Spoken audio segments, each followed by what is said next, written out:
Hello, everyone. My name is Kindi. I am a postdoc at MIT TCL. Today, I will be presenting Horizon, a scalable dependency-driven data cleaning system. This is a joint effort with our collaborators at Purdue University and the Qatar Computing Research Institute. So first off, we would like to talk about a few characteristics of data science development. So we know that building data science pipelines is highly iterative. You have data scientists that often have to iterate between data cleaning and model training dozens of times before producing the final version of their pipeline. We also know that building those pipelines is usually done within interactive environments, such as Jupyter notebooks, where data scientists can see intermediate results and can see them at interactive speeds. Another characteristic is that those pipelines are usually built in a piecemeal fashion, where you have code blocks that address specific parts of the pipeline, and those code blocks are connected together in a workflow. So if we were to build a data cleaning system for data scientists, it has to be aligned with those key characteristics. So it has to support fast iterations, it has to return results at interactive speeds, and it has to focus on something specific in the data. Namely, it has to focus on a specific data error instead of trying to do too much, which will make it hard to debug for data scientists. So the system has to be highly scalable and has to have specificity in terms of what it targets in the data. So let's go quickly over rule-based data cleaning. So it has been around for quite a while, and there have been many rules to characterize clean data. And there are functional dependencies, there are constraints, and so on. So in our system, Horizon, we focus on functional dependencies, which have been extensively used in constraint-based data cleaning. And there have been several efforts to address violations of FDs. And we will talk in a second about the limitations of existing efforts. So we noticed that scalability is really a second-class citizen in current data cleaning systems, whether they are rule-based or not. And they do not scale very well with the size of the data. So we can see that many baselines do not actually scale beyond 1 million records within 24 hours, whereas Horizon scales pretty well with the data size in a reasonable time as well. Another limitation is that many cleaning algorithms use minimality as their cost model, meaning that they change the data minimally to produce the repairs. However, minimal repairs are not necessarily correct repairs. For example, in this instance, we have those 3 FDs, and here we have a violation of FD1. For the same provider ID, we have different addresses.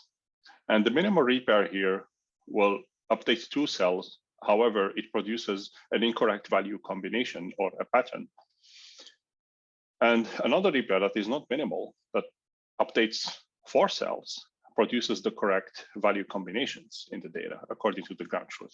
So this tells us that minimality is not always going to produce correct repairs. And minimality only focuses on what to choose as a value for a certain violation, and it doesn't really consider which combinations will be produced in the final repair.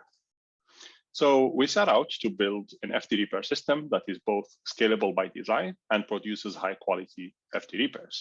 To do so, we need to ask the following questions. So how do we model the value combinations in the data? And for that, we have a data structure called the FD pattern graph that captures all the value combinations in the data. And after we do this, we need to characterize those combinations or patterns efficiently and assign scores to them so that we can traverse this graph and repair the data in linear time at the end. So a functional dependency pattern is simply a projection of FDs on the data. So for example, when you have the FD zip determines the city, when you project this on the data, you might have an FD pattern that has those values. All the values in an FD pattern are from the active domain. And when the FDs share attributes, then the FD patterns will interact with each other. So for example, for this instance, these are the FD patterns for FD1, and those are the FD patterns of FD2. And you see that they do interact with each other because they share the provider address attribute. And we will use this in order to, we will use this property of interaction of FD patterns in order to assess their quality and in order to choose the right FD pattern for our repairs. So given this FT pattern graph, where we are modeling all those FT patterns using edges, and the weight here represents the frequency of those patterns in the input data. So given this graph, how can we fix the data? So when I have the violation of FT1 and I just choose the minimal repair, this minimal repair will choose those patterns or value combinations. And we notice that they have a low support compared to the patterns that produce the correct repair.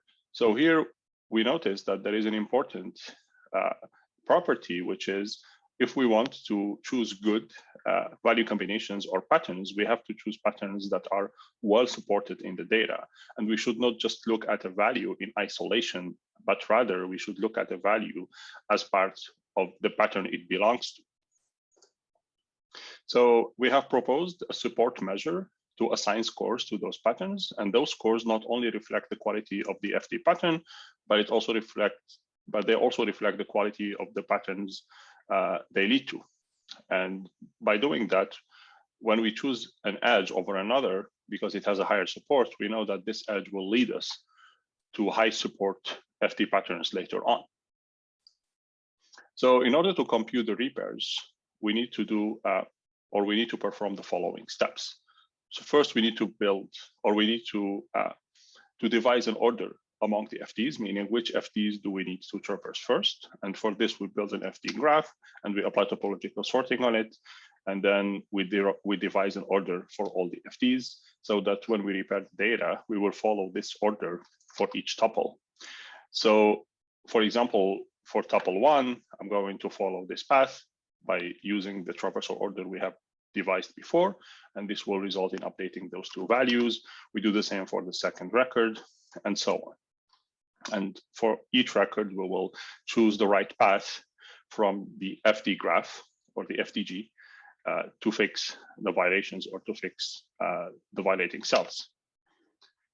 So I'm going to present a few results. So we have used 4 data sets, so tax, hospital, parking, and data X.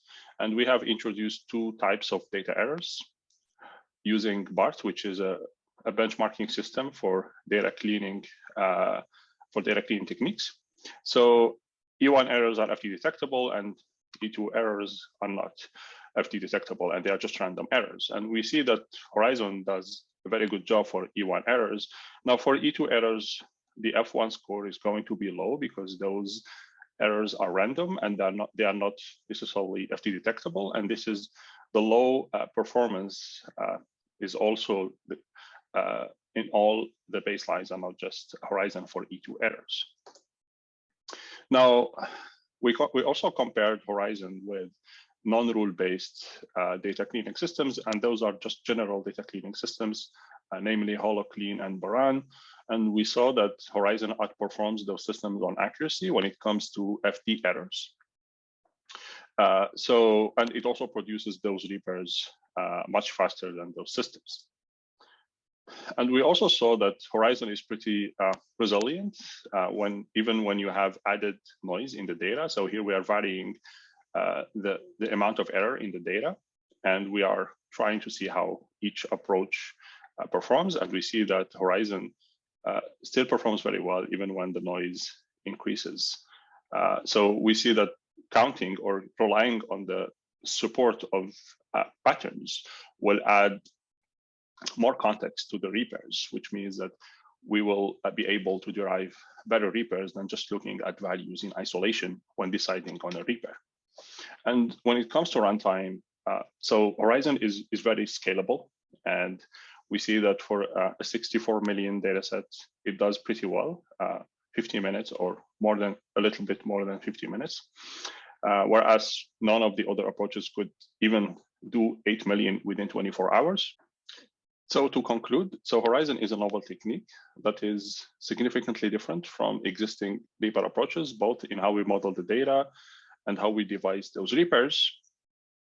And there are several promising research, future research directions, such as how can we actually apply those scalable techniques to other types of constraints, such as dynamic constraints and order dependencies, and how can Horizon benefit from human interactions or a human feedback loop. Thank you very much.